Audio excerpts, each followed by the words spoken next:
me gusta escuchar, y a quien lo extraño, hace mucho que no lo veo. Ricardo Foster, buenos días, Dante Palma te saluda. ¿Cómo te va, Dante? Tanto tiempo. Ya creo, no sé, ya perdí la... Sí, seguro un año y pico desde la cuarentena mínimo. Así sí, que sí, mucho tiempo. Las Tiene amistades a veces, estos tiempos locos que nos han tocado vivir, las modifican, ¿no? Les pegan fuerte. Sí, la verdad que sí.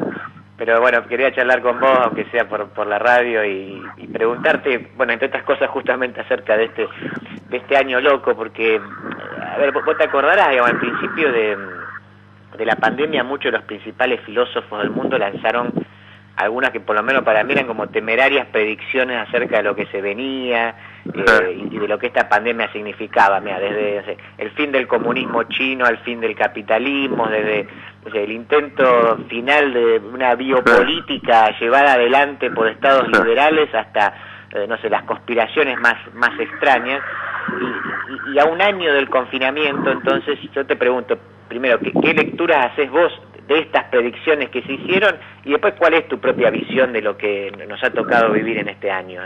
Mira, yo te confieso que a mí no me molestaron las tomas de riesgo, los Agamben, los ISEC, los Nancy, que salieron a decir cosas que tenían que ver seguramente en muchos casos con el laburo de muchos años y un modo de pensar la sociedad, el capitalismo, la modernidad, la biopolítica, etcétera, etcétera. Probablemente el caso más urticante fue el de Agamben, porque Agamben le bajó el precio, digamos, a la pandemia, o se lo subió, uno podría decir.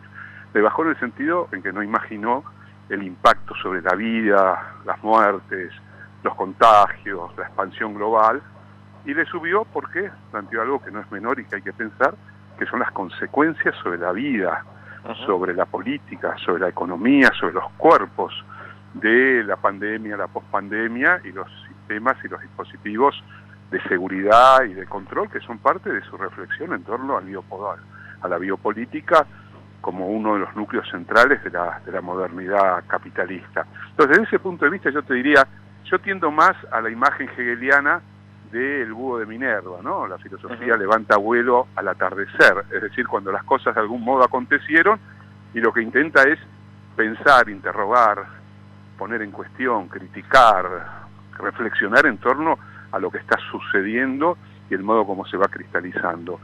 Pero es cierto que la pandemia abrió una cantidad de reflexiones, algunas más interesantes, otras menos interesantes. Todos nos hemos casi cansado de leer desde material sobre biología, sobre, qué sé yo, ni hablar de cuestión ambiental, ecológica, los virus, el concepto de vida, las pestes. Bueno, es parte de lo que nos fue sucediendo durante el año pasado. En el caso personal, a mí me llevó sobre todo entre marzo y julio a escribir y tener la necesidad de escribir y volcar eso en un libro que se llama El derrumbe del Palacio de Cristal, porque me pareció que tenía necesidad de ir acompañando mi experiencia en cuarentena con lo que veía que estaba sucediendo en términos de la humanidad, en términos de la globalidad, en términos del capitalismo, en términos de los modos de producción, en términos de la naturaleza.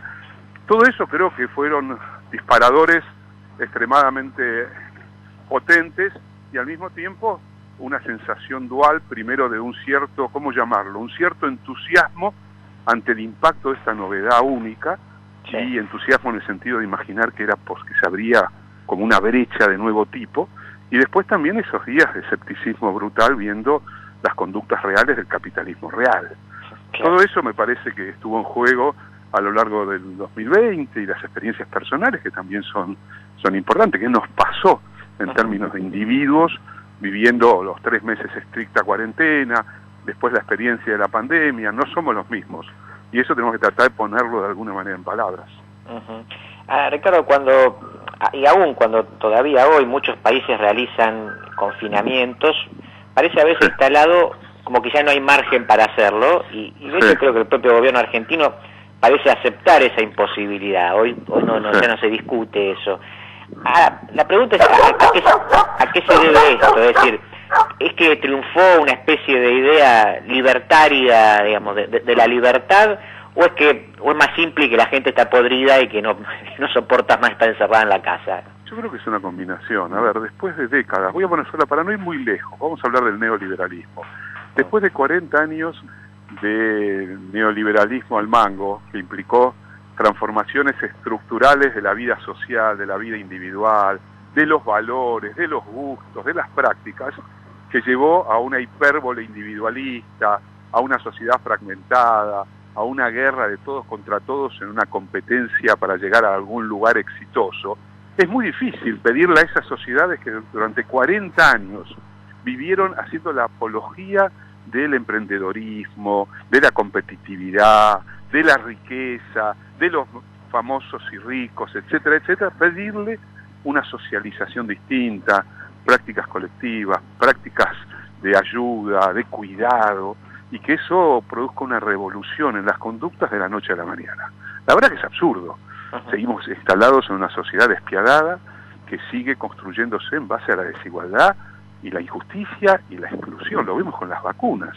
Un puñado de países ricos acaparan más del 80%, y me quedo corto, de las vacunas fabricadas a nivel global. Todo eso significa, en verdad, que la sociedad hace un esfuerzo enorme para tratar de ir por otro lado. Y creo que hay una parte de la sociedad importante que está aprendiendo a valorar lo que antes no se valoraba, que es el rol del Estado, que es la preocupación por lo público, por lo común, que es la solidaridad. No sé hasta dónde va a llegar eso, porque hay una ofensiva salvaje para que eso no cuaje también. Vos pensás que en la segunda mitad del 2019 había un montón de sociedades a nivel global que estaban en una crisis social y de movilizaciones enormes. La más próxima a nosotros era la de la sociedad chilena, que nunca hubiéramos imaginado, después de haber sido la sociedad que más acató internamente al neoliberalismo, que iba a reaccionar como reaccionó. Y puso y arrinconó a un país que era la niña bonita del neoliberalismo a nivel global en los países periféricos. Y eso estalló en 1000 pedazos. Vino la pandemia y lo puso en suspenso. ¿Vos pensás que eso queda en suspenso para siempre? Yo estoy convencido que a la salida de la pandemia las sociedades van a entrar en una crisis de legitimidad muy grande, que nos esperan tiempos, como dicen los chinos, interesantes, porque van a ser tiempos críticos. Ahora, que los podamos transformar en tiempos emancipatorios, y no lo sé, eso dependerá de otros factores que uno no tiene la brújula, ni tiene tampoco la bola de cristal como para decir vamos hacia ese lugar, podemos ir hacia lo peor también, eso está claro. La destrucción ambiental sigue creciendo, el aprendizaje ha sido muy corto, la catástrofe ambiental no es algo que está en el futuro lejano, es algo que ya nos acontece en nuestro presente. Entonces todo eso va a estar en juego y la desigualdad sigue creciendo y 5 tipos son los dueños de la riqueza del planeta. Bueno, todo eso está en juego hoy y va a estar en juego mañana cuando la pandemia vaya aflojando su impacto. Ricardo, estamos hablando justamente de pandemia, de poderes globales, de aspectos que atraviesan al mundo entero, y yo te quería preguntar si en la medida en que justamente también a nivel mundial parece que hay que se ha impuesto una izquierda más posmoderna, con una agenda distinta a la que tenía la izquierda tradicional, la pregunta es si las respuestas por derecha también se van a reconfigurar o ya están reconfiguradas, digamos. ¿Existe efectivamente hoy una nueva derecha? Y si es así, ¿qué características tendría esta nueva derecha? Bueno, a mí no me cabe duda que estamos en un horizonte de prácticas políticas donde los viejos fascismos o las viejas derechas se han reconfigurado, se han articulado con lenguajes propios de esta época y que hoy han expandido su capacidad de interpelación a sectores sobre los que antes no tenían una capacidad de entrada tan fuerte. Lo vemos obviamente en la experiencia americana, digo desde el norte de América hasta el sur de América, con lo que fue primero la experiencia Trump en Estados Unidos, que de ninguna manera está cerrada ni sellada. Lo vemos en esa experiencia terrible, brutal, que está del otro lado de nuestras fronteras en el Brasil de Bolsonaro, pero también lo hemos visto en Europa, con el crecimiento electoral, incluso la llegada al gobierno de sectores de extrema derecha racialista, xenófoba, que uno consideraría, usando categorías un poco elásticas, cuasi neofascistas y de extrema derecha. Han crecido y siguen creciendo, y sobre todo están ganando terreno en el proceso de desconcierto, de ira y de fragmentación de sectores medios y sectores populares, sobre todo en Europa. Eso reconfigura un enorme desafío para aquellos que defendemos ideas igualitaristas, que nos sentimos parte de una tradición que tiene la idea de la igualdad, la justicia y la libertad como núcleos claves de su conformación de sociedad. El avance de las extremas derechas es extremadamente peligroso.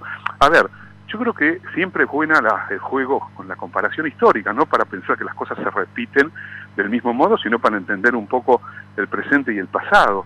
Si vos ves la diferencia entre la salida de la Primera Guerra Mundial y la salida de la Segunda Guerra Mundial, vas a ver que la salida de la Primera Guerra Mundial está diseñada desde la lógica del enfrentamiento de clases.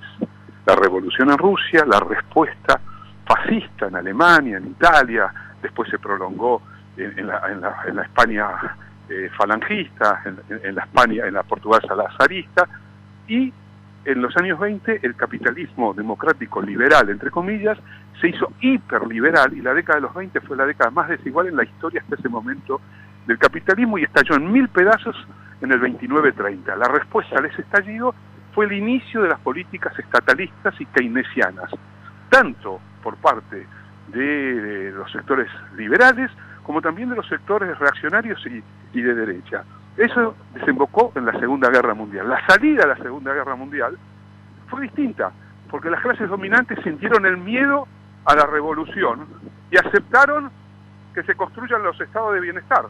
Sí. Y eso implicó entrar a los 30 famosos gloriosos años de la posguerra europea, pero que en el caso latinoamericano, entre otras cosas, habilitó un Cárdenas en México, a un Perón en la Argentina, en gran medida a un Vargas en Brasil. Eso fue producto de una disputa de clases en la que los sindicatos, la capacidad de disputa de los trabajadores y trabajadoras, las nuevas ideas estatalistas y keynesianas tuvieron que ser aceptadas por las clases dominantes.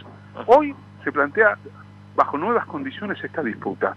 O vamos a aceptar la reproducción más brutal de la desigualdad, que puede llevar perfectamente a una reaparición bajo nuevas condiciones de los fascismos, o vamos a impulsar de nuevo, bajo nuevas lógicas, estados sociales, participación democrática, mejor distribución de la renta y al mismo tiempo una preocupación de otro índole por nuestras estructuras productivas, la cuestión ambiental, el calentamiento global, etcétera, etcétera.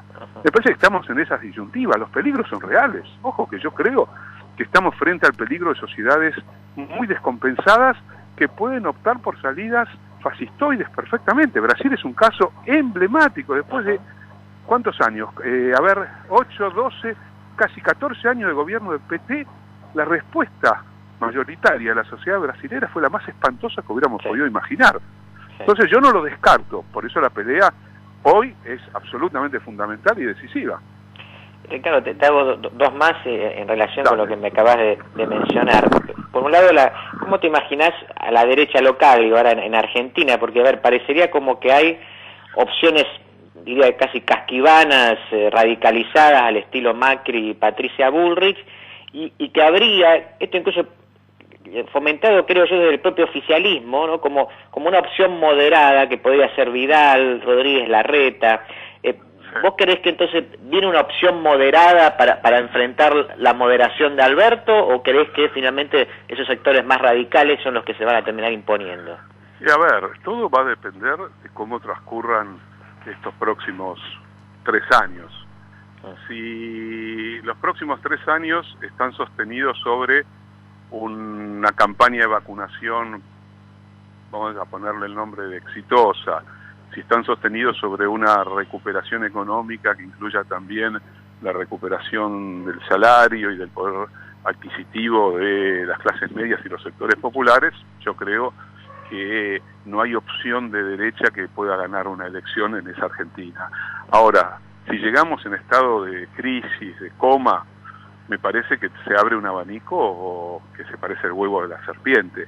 Si una crisis profunda, aguda, de un proyecto como el nuestro, no abre una salida progresista o mayor, o más de izquierda, o más genuinamente nacional y popular, como dicen algunos, sino que creo que lo que hace es plantear cuáles de las dos derechas que vos estás señalando tienen más chances. Si una derecha entre comillas, moderada, que ya sabemos lo que es en la Argentina una derecha moderada. Cuando el macrismo gana las elecciones en el 2015, se viste de derecha moderada y termina gobernando como una derecha económicamente rabiosa.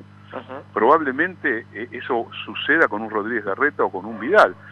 Macri y Bullrich dicen, a ver, lo real de su mirada del mundo. Entonces creen, como Pichetto, que hoy defender posiciones duras, autoritarias, xenófobas, racistas, paga. En ciertos sectores paga. Sí. Entonces van por ese lado.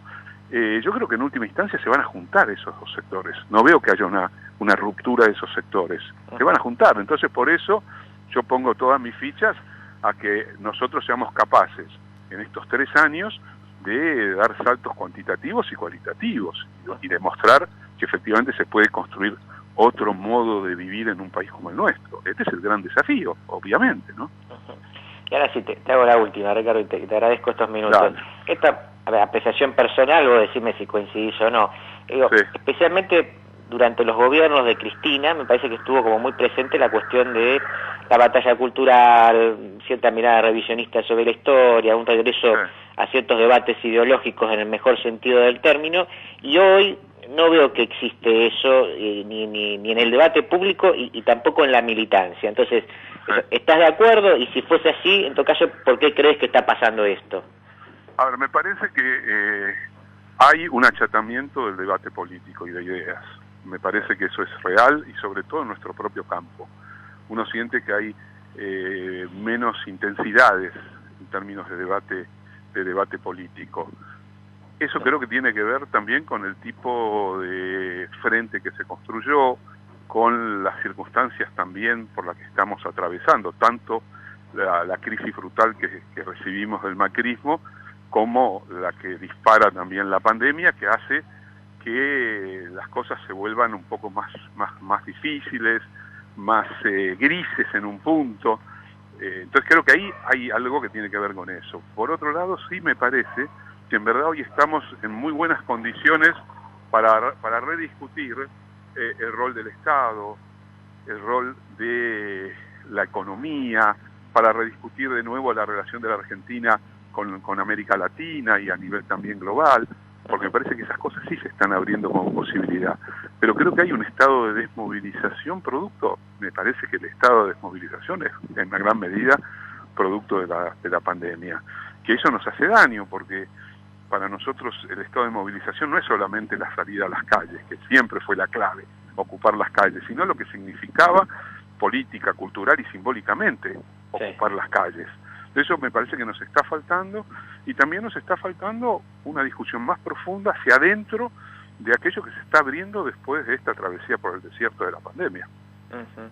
Ricardo, te mando un abrazo grande y gracias por estar acá. No, un gustazo, abrazo grande, Dante, cuídate. Era Ricardo Foster, filósofo, fue un placer, me imagino, escucharlo, para mí también lo fue. Nos quedan unos minutitos de programa, vamos a ir cerrando, tenemos tanda, creo que tenemos algo de música y unas palabras finales.